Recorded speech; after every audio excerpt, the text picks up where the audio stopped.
6 o'clock news starts right now. Tonight at 6, one family's fight to prevent tragedy from hurting others has borne legislative fruit.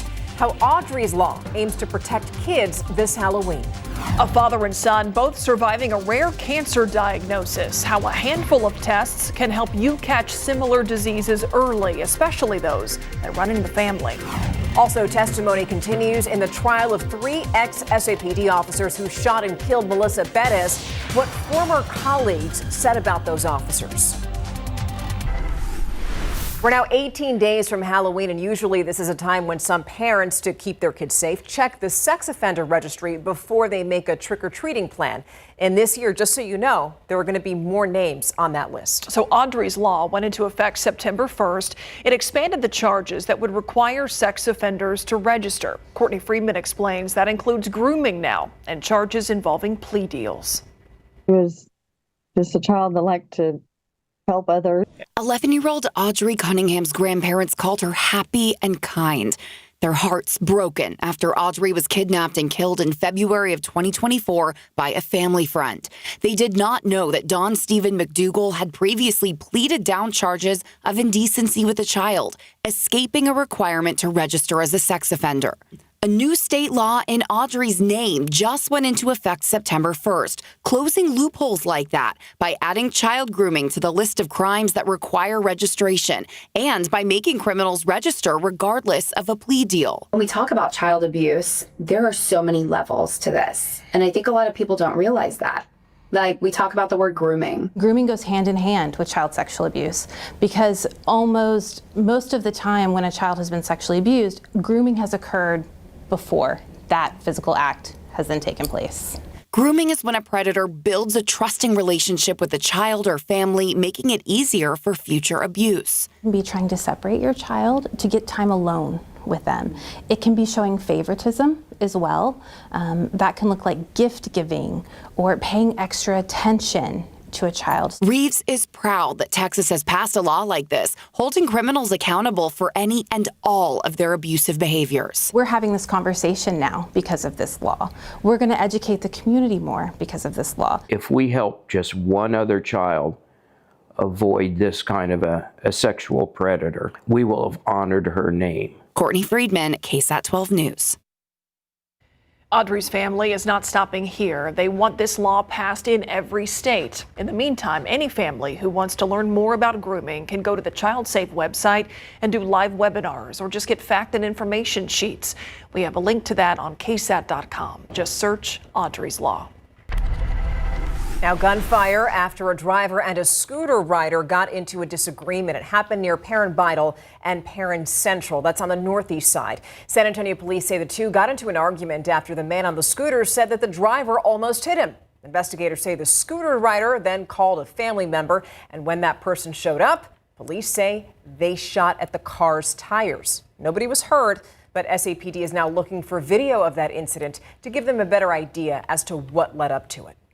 A former UIW professor sentenced to 3 decades in prison after being found guilty of possessing child pornography. According to Live Oak Police, Troy Mishler admitted to viewing child pornography at an event in Nebraska in January of last year. Witnesses then reported him to police, prompting a search warrant at Mishler's home. Investigators say they found more than 500 depictions of child sexual abuse material in his possession. A UIW spokesperson confirmed to KSAT that Mishler was an animation and game design instructor at the university for over 4 years until he was terminated in January of 2024. In addition to a 30-year sentence, Mishler was fined $5,000 and is now required to register as a sex offender.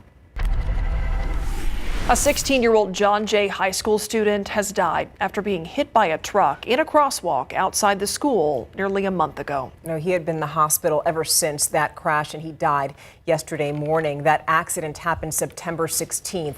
San Antonio police say that the student was walking in a crosswalk on Marbach Road when a Ford F-150 hit him. Northside ISD says that the driver of that truck wasn't affiliated with the school. That driver did stay at the scene to help. So no, that person is not being charged for that crash. In court today, jurors saw video from the night three now former San Antonio police officers killed a woman in her apartment. Officers were called out to the apartment of Melissa Perez on June 23, 2023, after reports that she cut the fire alarm. Perez was questioned by first responders about her mental health that night. The police chief later said she was experiencing a mental health crisis. Officers Alfred Flores, Eleazar Alejandro, and Nathaniel Villalobos shot and killed Perez. The question in this trial is whether they violated protocol.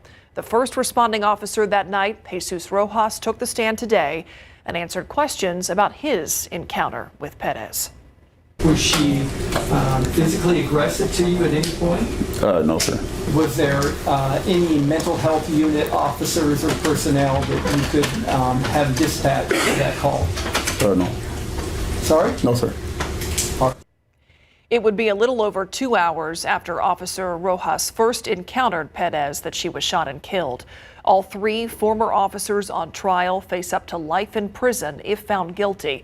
Testimony will resume tomorrow afternoon around 12:30. All right, time now is 6:04, and you see it right there, 88 degrees out there right now, and it just looks like a clear day. Not bad, Adam. Yeah, that's what it is. And unfortunately, the rainfall, it just skirted our area. Parts of West Texas, up closer to the Panhandle, even today, getting in on some of the tropical moisture that came in from the Pacific. What you see here from today and really just over this is the past 6 hours, but we had more activity prior to then. The remnants of what was Tropical Storm Raymond in the eastern Pacific. And actually, still dumping some rain in parts of the desert Southwest, Arizona and New Mexico. These areas are all drought stricken. They could use the rain as well. I was looking up accumulations from all that tropical moisture we're talking about last week that was going to arrive over the weekend. Parts of Arizona picked up over 6-7 inches of rain since last Thursday. Upper level high in place. We'll talk about this and also where the rain is going to be and the chatter of a cold front. My thoughts in just a bit. All right, Adam, thank you. Let's take a look at traffic out there right now. I'm going to take you to a couple of different views from TransGuide cameras along our different highways. Good news to report, no major tie-ups out there. Traffic in a lot of different directions, moving smoothly.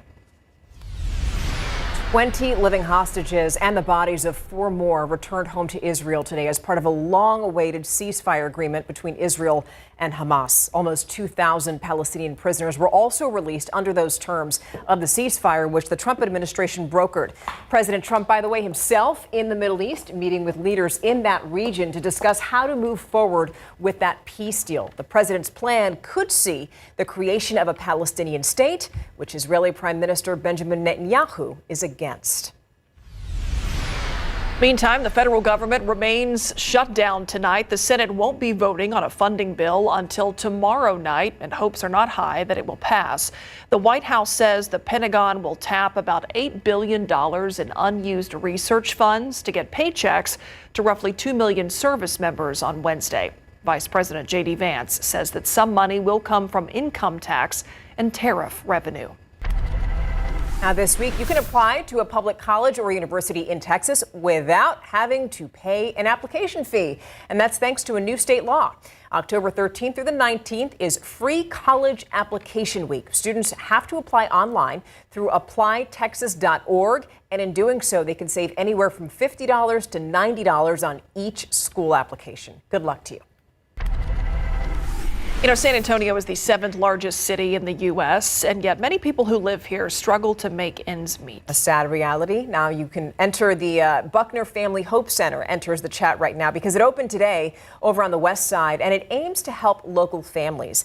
Buckner International created the Buckner Family Hope Center. It's a child and family-focused space where families can access counseling, after-school programs, also English as a second language classes, and family coaching. And they're across Texas and the world. What we want with this center is we want it to be a community center where people can come over here and get help, take classes, and just feel as if this is their center. If you and your family need help and want to reach the folks at the Hope Center, they are located at 1711 Columbia Square. That's off Loop 410 and Marbach Road on the west side. Still ahead, they say that everything's bigger in Texas for a reason, from scorching deserts to rolling hills. Texas really has it all, and you'll get a better view of the state's geography coming up. And knowing your risk for certain cancers starts with a look at your family tree. Zaria Oates speaks with a father and son who suffered the same cancer and explains how genetic testing could help give you an early heads up. Why can't the Spurs pay for a new arena all by themselves? Why do you need public dollars to do that? They're big questions before a big vote that's just weeks away. Funding for a new Spurs arena is on the ballot. A lot of voters are concerned when they look at this large amount of money coming from the city and the county. It's a project with excitement, debate, and implications for downtown San Antonio and beyond. If the Spurs don't get a new arena downtown, do they leave San Antonio? There's nothing about what's going on in San Antonio that is unique. On Tuesday, KSAT breaks down what's before voters in Propositions A and B, who would pay for a new Spurs arena, and what's happened in other cities when pro teams want new homes. It's Tuesday at 6:30 p.m. After a month in the hospital, the John Jay student who was hit trying to cross the street has died. Coming up tonight in the Night Beat, our exclusive interview with his parents, their memories, and their ask to the community tonight. Knowing your family history can be incredibly important, not just for knowing where you came from, but also what health concerns you should be looking out for. Zaria Oates shares just how important genetic testing is if cancer runs in your family. Thyroid cancer is one of the less alarming cancers, according to Dr. Santian with Texas Oncology. It's one of those with excellent prognosis, very high cure rate. But catching it early is still incredibly important. There is some genetic cancers or genetic syndromes that will cause thyroid cancer, mainly in the form of a very rare thyroid cancer called medullary thyroid cancer. A cancer the Garcia family has come to learn a lot more about. The way I come about my diagnosis was last year I had a bump on my neck. Martin Sr. and Martin Jr. are both recovering from surgery to remove their thyroid less than 2 weeks ago, a surgery they took on together. We were both in the hospital at the same time. And a surgery they wouldn't have known they needed without genetic testing. When I went to go see the oncologist, that's the first thing they wanted to check was genetic testing because it could be a gene in the family.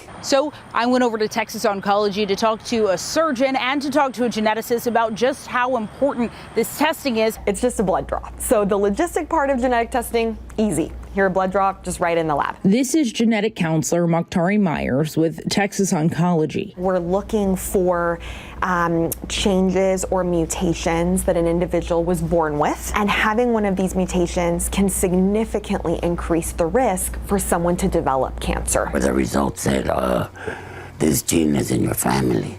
You need to have your children tested. So he did. Positive for the gene mutation. And then their grandkids, who are over 18, got tested too. Many of them tested positive for the gene that tends to cause this type of cancer. We have a pretty big family, so every person that tests positive, all their kids will have to be tested. Thankfully, the surgery has been overall pretty successful for their family, given how early everyone else got tested after Martin Sr. was diagnosed.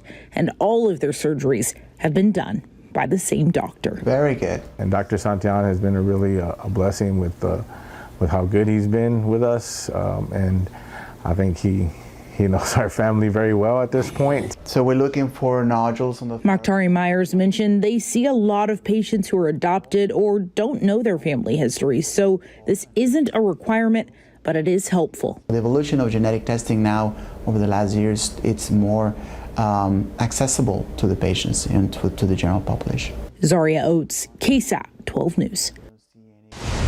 So grateful for modern advances and stuff like that. It's wonderful. Okay, now we're taking a live look outside. 88 degrees. Sky looks super pretty. And I know it has nothing to do with this, but there's been talk of a cold front, Adam, but I'm guessing we shouldn't get too excited when we hear those two words together. Don't get your hopes up just yet. I mean, a lot can change between now and then, of course, but unfortunately, it looks like a potential weekend cool front is just a little wind shift line that may reset our humidity, and that's about it. But again, it's trying to measure and predict a cold front that hasn't even developed yet. So there's a lot of time between now and then. Check back for updates. But I do want to point out there is a cool front to the north of us now. Notice it's 72 in Lubbock, near 70 in Amarillo, 59 in Garden City, Kansas, so western Kansas there. Some cooler temperatures, just that air is not pushing any farther south. It's actually that front's going to push northward as a warm front and pull some warmer air northward in the areas that have recently been cooled off. But notice up in Canada, cool temperatures at this hour. We're in the 30s and 40s, so there's cooler air out there.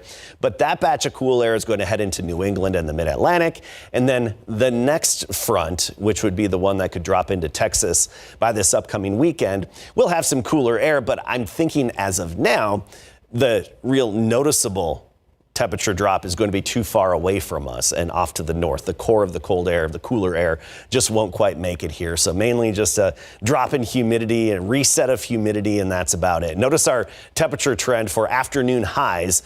90 again tomorrow and Wednesday, near 90 Thursday, Friday, possibly even lower 90s on Saturday. And should that cool front arrive, it would be at some point Saturday into early Sunday, and still Sunday at 90 degrees. And right now, I don't think mornings are going to change very much. Of course, again, check back for updates because a lot can change between now and then. Upper level high overhead right now, the big blue H, that's deflecting all the rain up and around us. And there are disturbances out there over the western U.S. that are going to pull moisture and rain-making energy eastward. But notice they just miss most of Texas, because despite one upper high breaking down, another one takes its place. So that rainfall potential all up and around us, but not over us, unfortunately. We're still looking high and dry. 90, that was our high temperature today. The average 83. And I don't think we're anywhere in sight within the next 7 to 10 days of getting that high temperature back down near average. Right now we're at 88, but the key is a dew point of 53. Feels great outside because of the lack of mugginess. 81 at 8 o'clock, by 10 o'clock, 78. So another beautiful evening with the lack of humidity. This is the best time of day as that sun gets really low, and then shortly after setting, it's just beautiful outside and comfortable. Tomorrow morning, we start the day at 65 in San Antonio, Kerrville 62, Pleasanton 64. So most of us low to mid 60s at sunrise. 82 by noon, 90 degrees. The high temperature, the east-southeasterly wind at 5 to 10. 90 degrees, give or take a few, all across the board. Then it's really just copy and paste conditions for the next several days. If we're lucky, we could see a 10% chance of showers Saturday and Sunday. This is actually a picture of one of the SpaceX launches back in April, and SpaceX is about to launch within the next few minutes. If you see something unique in the eastern sky, it could be their rocket that's taking off. Send some pics if you see anything. Yeah, for sure. All right. Thank you, Adam. Okay, Larry, new week, new game of the week, Southwest Legacy. And it's the 8th Fire and Armor Bowl is what they call it, which is pretty cool. Southwest and Southwest Legacy, the Dragons and Titans. We got your game of the week preview coming up. And in the NBA, Stephon Castle is making his preseason debut tonight, coming up.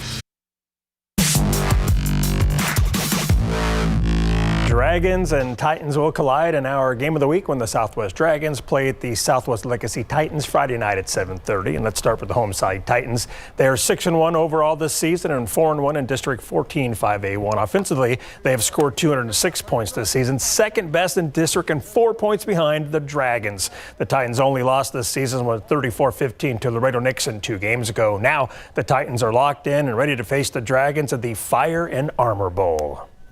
Us going against Southwest, in my personal opinion, I think it's the best game that we're going to have. The best game we're probably going to play against. So, we're ready. We're working on it right now. We're trying to fix all our mistakes. We're getting ready for this battle. In my eyes, everybody's a good team. We're going to take nobody lightly. They're a good team. They're very coached well. We're very coached well, so it's going to be a mano. It's a big thing. We're going out there with something to prove. We're not the most liked out here in Von Army. But, it's a chance for us to go out there and show everybody, our talent, everything like that. We stopped by to chat with the Dragons early this morning under the lights as the sun was coming up. The Southwest Dragons are 6-0 this season and 4-0 in District 14 5A1, and they're looking forward to this game, one that brings the Southwest community together under the lights of the 8th Fire and Armor Bowl.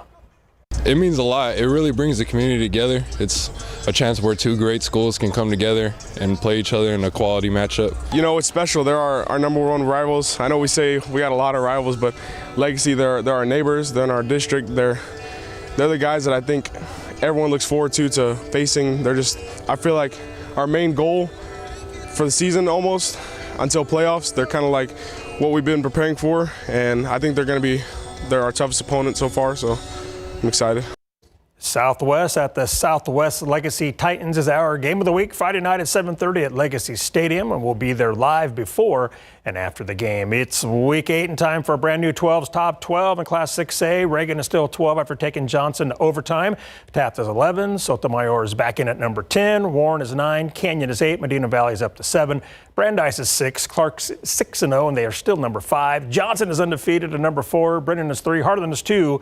And the Steel Knights are number 1. In Class 5A, South San is now number 12. Piper is up to 11. Lanier is 10. Bernie Champion is 9. Then Tivy is at 8. John Jay is 7. Southwest Legacy is 6. Southwest is 5. And those two will play a ball in our game of the week, as we just talked about. Alamo Heights is 4. Bernie is still 3. Smithson Valley is 2.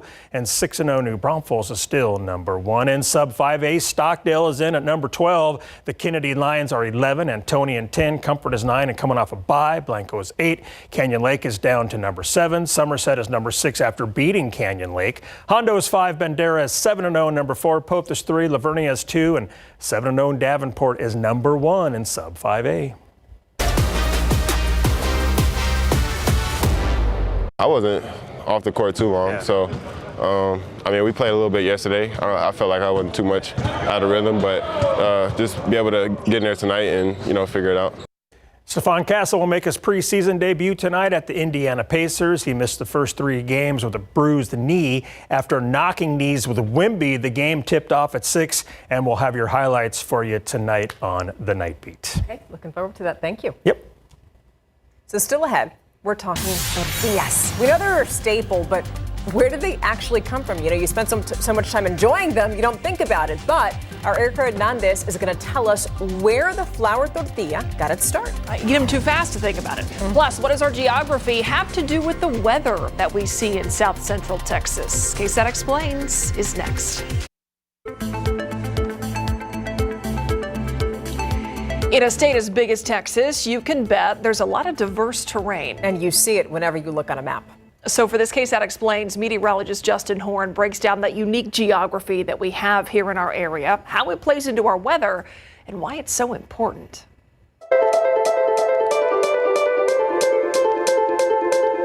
Can you tell me what this is? What is that a shape of? I'll give you a hint. It's a county.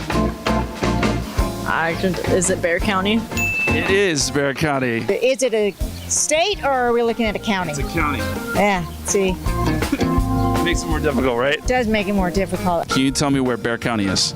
Oh, okay. Is it San Antonio's Yeah, it's over here-ish? Okay. Okay. Here? Very close. Could you show me where the Edwards Plateau is? Edwards Plateau. I believe the Edwards Plateau is right up in here. Oh, no. I'm sorry. So Kerrville area, correct? That's right. You nailed it. Yeah, you got it. Second try. That was perfect. All right. Can you show me where Frio County is on this map? No, I cannot. Can you show me on this map where Frio County is? So if I were to ask you where the Texas Hill Country is, could you show me here on the map? Let's see, like over here. Yeah. That's where our. Yeah, that's right. So not everyone knows geography as well as us meteorologists do, and that's okay. We're kind of weird like that. True story, when I was a kid, I read the entire atlas and once memorized every country and its capital. But for those of you who don't have that much time on your hands, we thought we'd touch on some of the more important geographical and geological features that South Texas has to offer. And the feature we thought we'd start with is the most important of all, the Balcones Escarpment. The escarpment, or at least the edge of the escarpment, which I'm standing on now here at Government Canyon State Natural Area, is part of a fault zone that runs through northwestern Bexar County. It more or less splits our viewing area in half. To the north, we have the higher elevation and the hill country. To the south, we have the coastal plains. And this feature really explains a lot about why South Texas is the way it is. So this is a major uplift that happened about 25 to 24 million years ago, where we actually had a big chunk of central Texas lifted up about 1,500 feet. The boundary of the escarpment is U-shaped, featuring porous limestone formed by an ancient ocean. It's a boundary that helped create the aquifer and subsequently prolific springs. Without the springs, you would not have San Antonio. See, I told you the escarpment was important. The sudden rise in elevation around 1,500 feet in Bexar County alone also makes a difference when it comes to weather. We'll discuss that in a bit. But it's also why the hill country exists. Speaking of, what is the hill country? And how is it different from the Edwards Plateau that you hear us mention so often in weather? The hill country is just part of the Edwards Plateau. It's sort of the eastern edge of that plateau. And it really encompasses that edge plus the Balcones Escarpment coming down into San Antonio. Which brings us to I-35. It's a major, important interstate. Notice how it seems to line up with the edge of the Balcones Escarpment. The I-35 corridor is actually just on the eastern side of the Edwards Plateau. So instead of building up and over the plateau, they just went around it. That, and going back to the importance of those springs along the escarpment, major cities formed right along its edge, where the water was, and the interstate connects them. And since I-35 serves as a visual boundary of the edge of the escarpment, we often use it in weather to feature our different climate zones. You'll hear us say things like, those east of I-35 have the best chances for storms. Along those same lines, Highway 90, which runs west to east, is useful too. This geography puts us at a unique crossroads. San Antonio is at the point of three different major ecoregions. The South Texas thornbrush, which basically starts in San Antonio and goes south to the valley. That's more or less an extension of the Chihuahuan Desert, which creeps in from the west. Think hot and dry. And then we have the hill country, which goes from west of town towards Kerrville, Sonora. It's the elevated portion of our viewing area we mentioned earlier. And then we have the plains, the Central Prairie. That's the flatter part of South Central Texas, closest to the coast. It features higher humidity, more rain, and more vegetation. So you drive any direction and you've got a different scene. So with all that in mind, let's do some myth busting, fact or fiction, when it comes to geography and what it means for our weather. Yes, clouds do bank up against the escarpment, occasionally making it cloudy in San Antonio, but sunny in the hill country. It can also sometimes help to develop showers. No, there's not a dome over San Antonio. Any sort of heat island effect has no bearing on storms moving through or avoiding the city, despite recent claims. Yes, those east of I-35 often have better chances of rain because they're closer to the Gulf of Mexico and therefore have better, deeper moisture. No, valleys and terrain have little to no impact on tornadoes. They develop and move as they please. Yes, the Serranías del Burro Mountains west of Del Rio in Mexico do have an effect on our weather, mostly when it comes to helping give lift to big storms in the summer that cross into Texas. No, there's no one favorite area in San Antonio that gets hail over the other. However, yes, geography does play a role in winter weather, with northern Bexar County, especially north of 1604, having a much better shot at seeing wintry weather than those in southern Bexar County. And this is why being a meteorologist in South Texas is so fun. Lastly, let's talk about counties. These boundaries are more political than they are geographical, but useful when we're describing where a thunderstorm is located. It's always a good idea to know where your county is located on a map. We use them a lot in weather, especially when it comes to warnings. And that's South Texas geography in a nutshell. And it's why reading an atlas isn't quite as boring as you might think. For KSAT Explains, I'm meteorologist Justin Horn.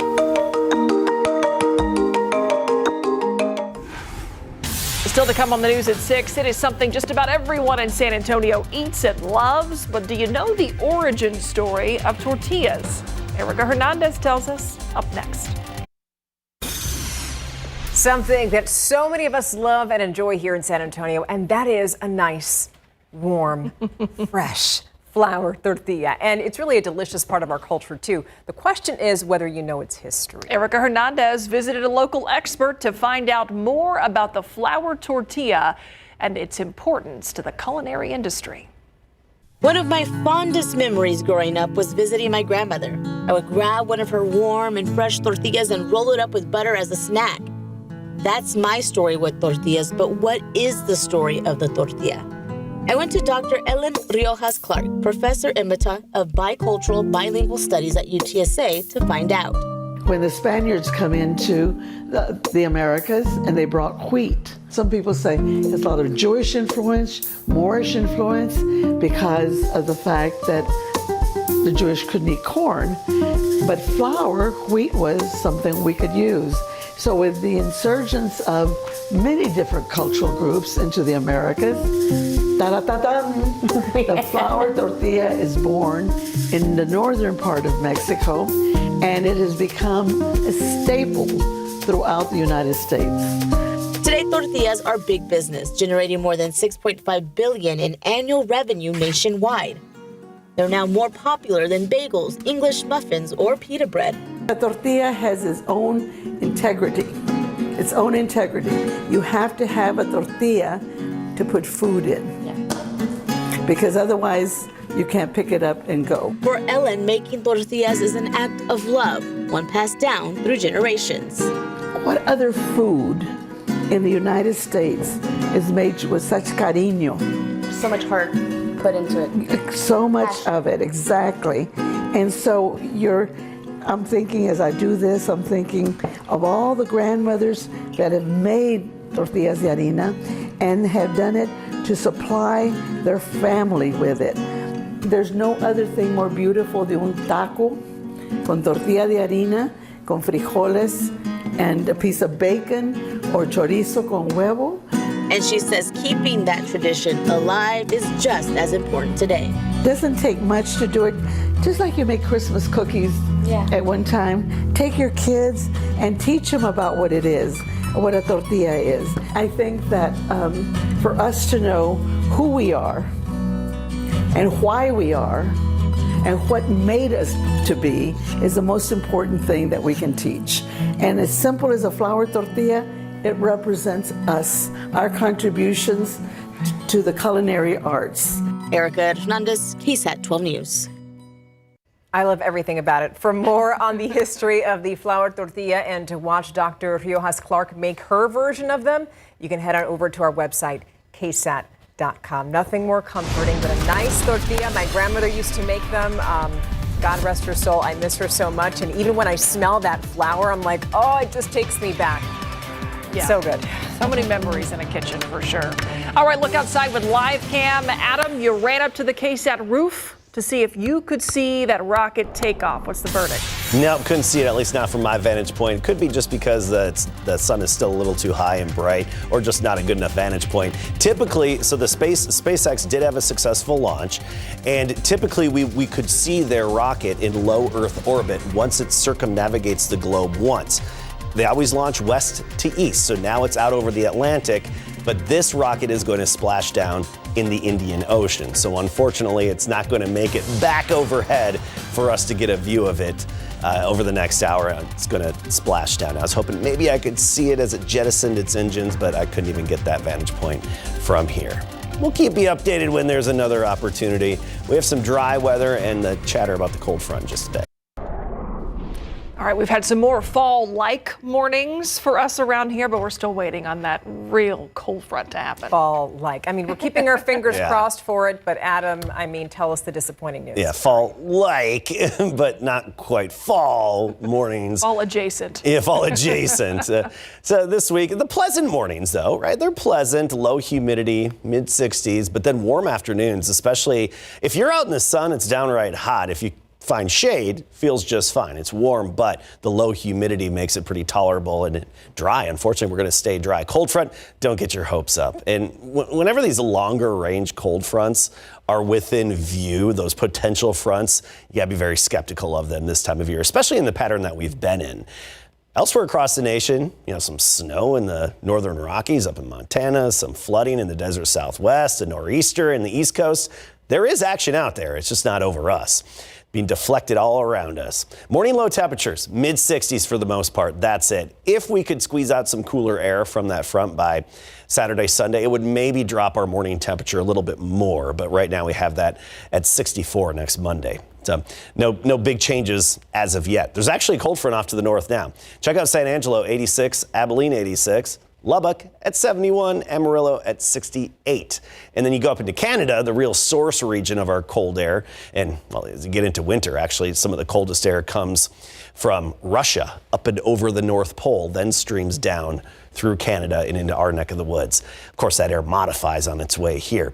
Notice the temperatures in the 30s there. So there's the cooler air. That's just going to slide into New England, parts of the mid-Atlantic. The next cool front, which is the one that we're watching for the weekend, will probably give us a little bit of a wind shift Saturday into Sunday and even drop the humidity a little bit more at that point. But right now it looks like the core of the cool air is going to be too far away for us to really notice its impacts or for it to have any real impact on us. So you look at the afternoon high temperature trend right near 90 going forward. Our afternoon highs are staying the same, but the average afternoon high keeps on dropping. Now it's down to 83. And by the end of the month, that average high is in the upper 70s. Right now, no signs of any big changes. Upper level high still parked overhead. The big blue H, the dry high, that was the case over last week and through the weekend. That funneled the moisture, the Pacific tropical moisture, into the desert Southwest. Heavy rain, parts of Arizona and New Mexico, and even widespread flooding, flash flooding in parts of Arizona from the heavy rain. Upwards of 7 inches in some rain gauges that I saw since late last week in parts of Arizona, especially the higher elevations there. But even Phoenix at the airport had over 5 inches of rainfall in that time span. And keep in mind, that is the desert there. So that's a big deluge in a short amount of time. Notice the disturbances skirt up and around us. And so you'll see rain and at least the potential of it just about everywhere except for right here in our neck of the woods, and actually most of Texas looking dry. However, I do want to point out that they need the rain too. All the Four Corners states, Utah, Arizona, New Mexico, Western Colorado especially, it needs that rainfall. So at least it's going to folks that could use it, right? It's not like the rain that falls over the open Gulf, over the ocean. That always frustrates me. You got heavy rain out there. It's not where we need it. We need it right here, clearly, with our drought situation. But we're going to be dry. Speaking of dry, air is dry. Dew points in the 50s. We're going to stay there. Notice this little drop. That's the computer model indicating that little wind shift from the weak cool front, probably just dropping the humidity even more by the latter half of the weekend. Right now we're at 88, 78 by 10 o'clock. Beautiful evening. This is the best time of day in these types of weather patterns. 65 in the morning, 82 at noon, then right near 90 for the high temperature. That's 89 Uvalde, 91 in Victoria. And you're not going to see much variation here over the next 7 days, or 10 days, really. If you like consistency, this is a great weather pattern for you. Points for consistency. Thank you, Adam. Here's a look at what's coming up on ABC's Prime Time tonight at 7 o'clock. Right after this newscast, Monday Night Football kicks off. Bears versus the Commanders. And then at 10:15 after the game, the Night Beat. Welcome back, my friends. The king is back in his castle. Stefan Castle back in the house tonight. He is really making his debut tonight with the preseason after he nursed an injury, and we're glad that he's doing well. Yeah, Larry's here to tell us all about it, ahead of KSAT Sports Now. Hey, Larry. Hello. So, yeah, Stefan Castle, he missed the Spurs' first 3 preseason games because he knocked knees with Wimby during practice, so it was bruised. So the Spurs held him out just to be safe. He is making his preseason debut. Right now, the Spurs are currently playing at the Indiana Pacers. We will have more on that game tonight at 10 o'clock on the Night Beat. Plus, Rico Dowdle, the former Dallas Cowboys running back, warned his former team, telling them they better buckle up. And whether they did or not, Dowdle dropped a lot of yardage on his former squad to help the Panthers defeat the Dallas Cowboys. We're also talking the best of BGC from last week. We're talking our upcoming game of the week for big game coverage this Friday. And we've also got a brand new 12's Top 12 in 6A, 5A, and sub 5A. All that coming up 7 o'clock, streaming on KSAT Sports Now. We'll be right back.